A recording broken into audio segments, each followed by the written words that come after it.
here's my review of Emilia Perez. I found this movie to be solid, but not really necessary. I thought it was solid to maybe good, but I didn't think it was amazing. And for me, I found it to be a little overly confusing, and it tried to be a lot more. It acted like it was a lot more dramatic than it really was. Where it's pretty complex plot. Where in this movie, a basically a retired cartel member wants to just leave the mob and get rid of this life and then just transition to a woman and just leave this life behind, and then talks to this lawyer played by Zoe Saldana to try to help her do that.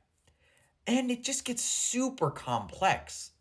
And like I said, I thought it was solid, but I didn't want to really say it was just kind of okay. It was good, just not really anything above that.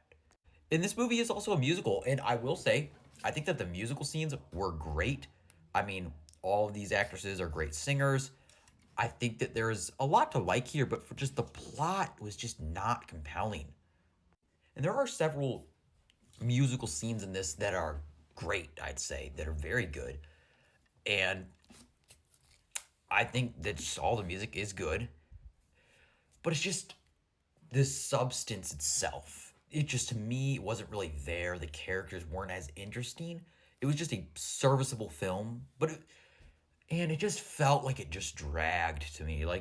And I think that's what shows just a poor movie. And for me, is like when a movie just feels way longer than it is. Because this movie is only like I don't even think it's a full 2 hours, but it just felt like forever.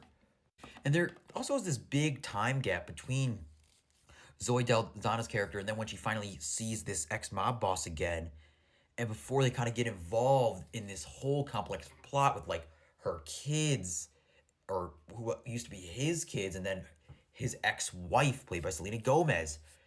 And it just gets so convoluted that to me I just like couldn't really care. But I think what makes this movie at least okay is just the great performances from all of our lead actresses and the great music. So yeah, this movie to me it was just kind of okay. I could see why someone would love this movie though. I feel like there is a lot here, but to me it just kind of feels surface level. But I can see why someone might like it. Like I said, the performances were good and the music was great. It's just the plot just wasn't nearly as interesting, and the characters weren't really filled with enough depth for me to care.